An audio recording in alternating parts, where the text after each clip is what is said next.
Corsica, a part of France in the Mediterranean. Despite its beauty, Corsica has been rocked by periodic violence since 1975. The reason behind the bomb attacks, like this one at the television center, is simple. Some of the island's inhabitants want independence from France. And although they are certainly a minority, they're also very active.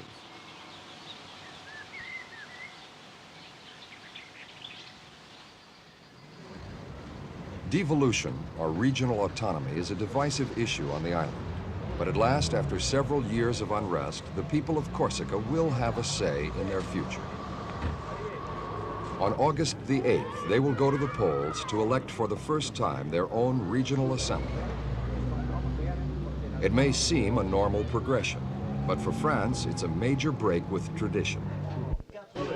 In this election, Corsicans will be allowed to exercise democratically and freely their right to be different. With the new regional assembly, the dominance of central government on Corsican affairs will be reduced. Corsicans hope that in the future, they will be able to influence government policy towards the island.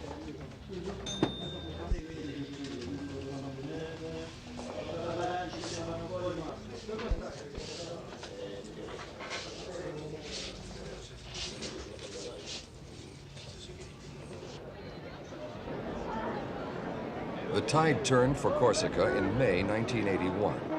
What made regional devolution a possibility was the French presidential election.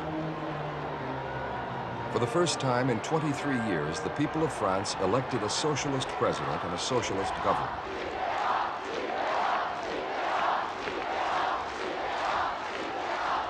The socialists had promised to give the regions a greater say in their own affairs. President Mitterrand was committed to a new deal for the regions, a new deal putting emphasis on reducing the capital's grip on the economic and social life of the regions.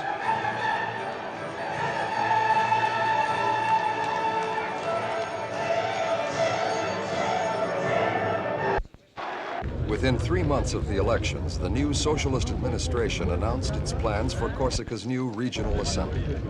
For the islanders, it meant a new vision of the future.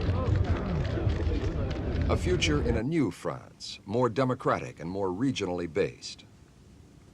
But as these plans evolved, it soon became clear that they would fall short of Corsican expectations. By itself, the new 61-member assembly won't be able to make laws and will only be able to influence legislation drawn up in Paris. In this respect, the government's influence will be little altered. But on the positive side, the reform will give Corsica more autonomy. The island will have its own employment, agricultural, and development agency, as well as its own credit bank. These measures will ensure greater Corsican control over long-term planning. But whatever these reforms achieve, certain elements on the island won't be satisfied with anything short of independence. However divided the islanders may be, one thing unites them all: their distrust of the mainland. The prefecture, the government offices on the island are a focus for this distrust.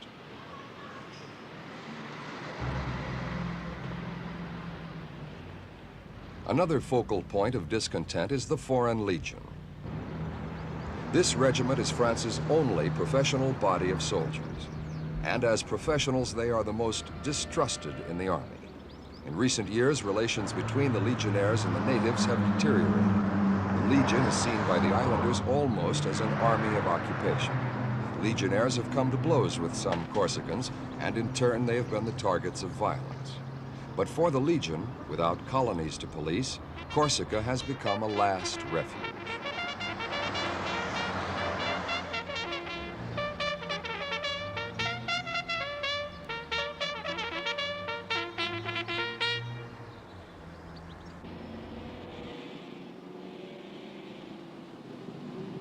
However extreme or moderate Corsicans may feel, they all resent mainland France's casual disregard of their needs over the years.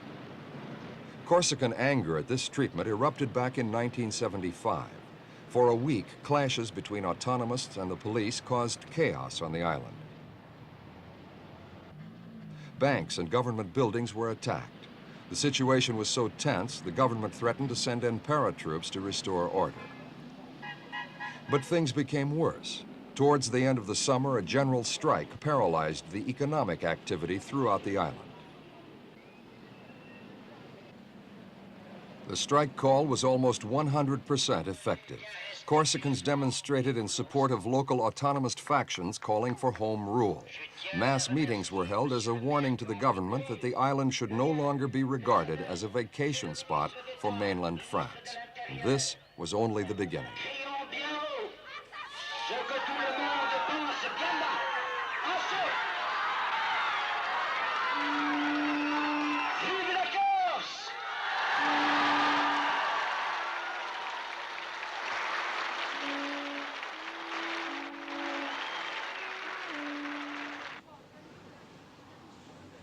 Certain autonomous factions decided to take their fight onto the mainland. There, too, banks and official buildings became targets of bomb attacks. But with the escalating level of violence, the autonomous movement became even more fragmented than ever before. Fringe factions carried on their campaign on the mainland. Their attacks were at the symbols of the French state. One extremist group managed to plant an explosive device in the law courts in Paris. The damage was extensive and showed the authorities the seriousness of the situation.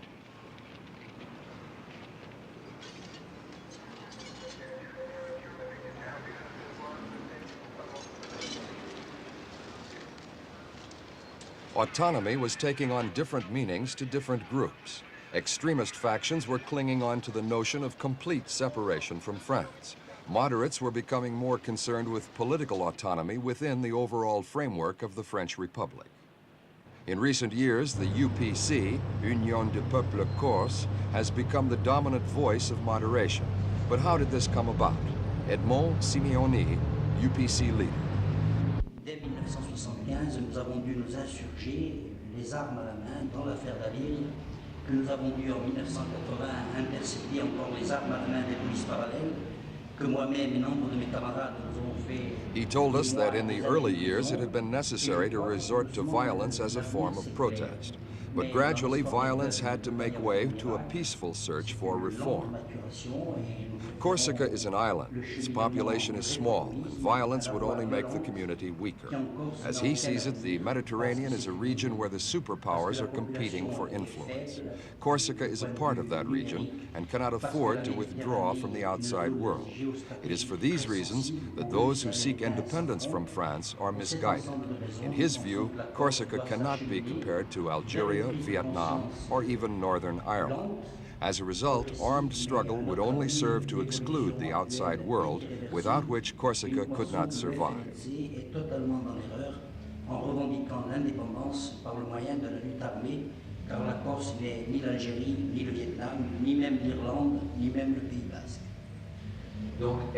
But how does he see future relations with mainland France? Nous sommes partisans résolus d'un statut d'autonomie interne dans le cadre français, statut d'autonomie interne qui doit nous ouvrir les portes de l'Europe, mais qui doit quand même respecter complètement nos racines méditerranéennes, parce que nous sommes un peuple méditerranéen. In his view, Corsican autonomy must be worked out with the mainland. As part of France, Corsica must have access to Europe, but at the same time it must be allowed to be part of the Mediterranean world. Corsica must open itself to these influences. If it didn't, its people would slowly but certainly die out. As a nation, Corsica's future lies with the community of nations.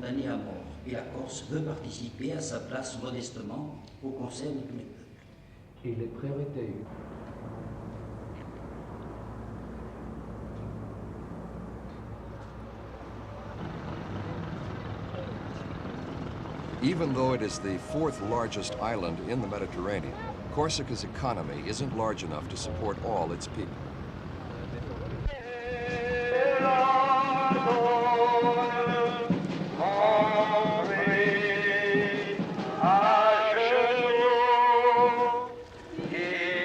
Over the years, Corsica's population has been declining. Today, there are just over 200,000 inhabitants on the island. Many Corsicans have had to emigrate to the mainland in search of jobs. No one knows exactly how many of them have settled in France. But should they decide to return, Corsica could not accommodate them all.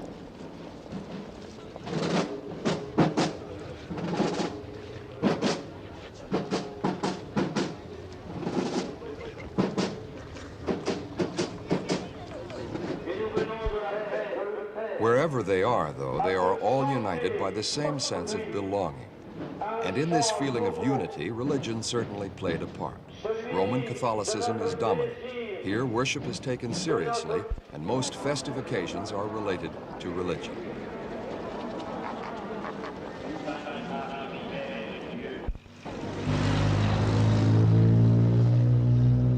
Although the younger generation is perhaps less religious than the older one, the sense of pride is just as strong. Today, young Corsicans feel there is little need to leave the island to get jobs on the mainland. Their chances here are as good as over there. Many young want to stay on the island because this is where their roots are, but also it is where their future lies.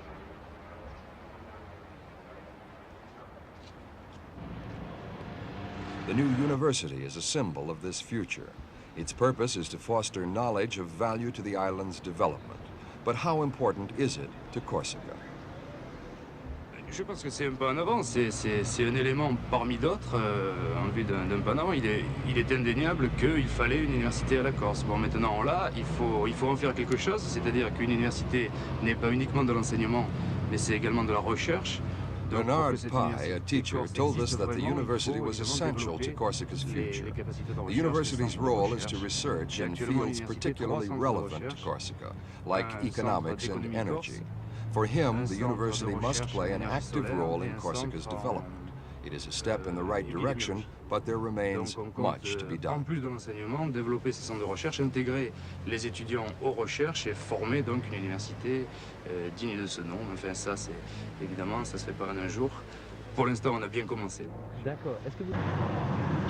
Corsica's economy is in poor shape. For centuries, it has relied on agriculture for survival. But traditional agriculture is in ruins. Emigration, deaths in 2 world wars, and failures of markets have contributed to this decline. Sheep rearing allows an adequate living by selling milk to the cheese-making centers. But uncontrolled grazing has impoverished pastures, and flocks dwindle yearly. The demand for good land is high, and there is intense competition for it. In the early 1960s, in the aftermath of the bloody Algerian War of Independence, many French settlers from Algeria sought refuge in Corsica. They needed land and were given it by the French government, to the resentment of many Corsicans. Over the years, relations between the two groups have improved little. In 1975, 2 policemen were killed in clashes with the autonomists, protesting at the settlers' blatant corruption. It happened near the town of Aleria. Autonomists had taken over this farmhouse belonging to a settler from Algeria. It was being used to traffic in adulterated wine.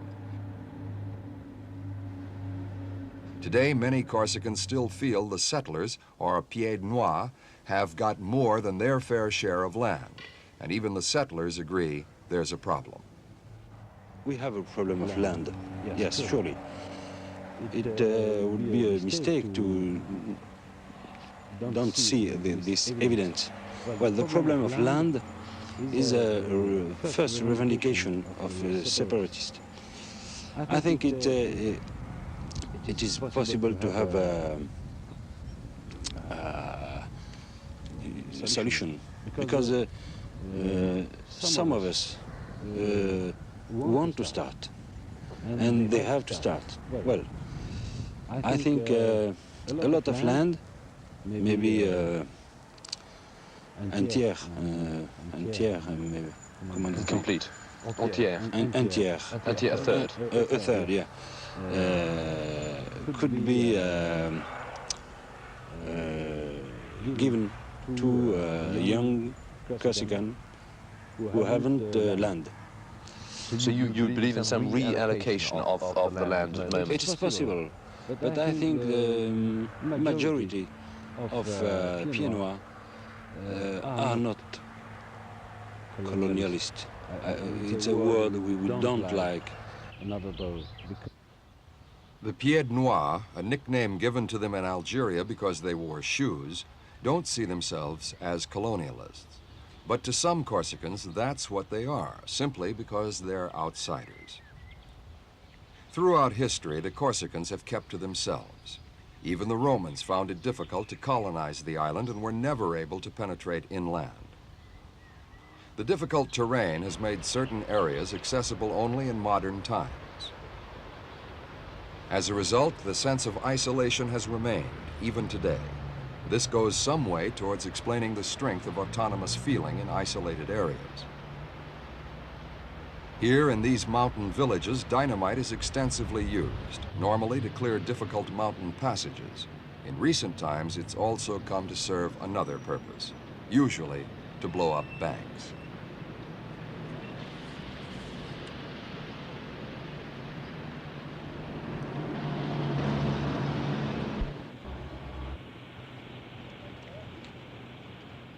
Corsica's real strength is in its tourism, but there are plenty of other sun-drenched islands in the Mediterranean, and any further outbreaks of violence here would seriously affect this trade. So it's not just the government in Paris which is hoping that these regional elections will put an end, once and for all, to the demands for independence.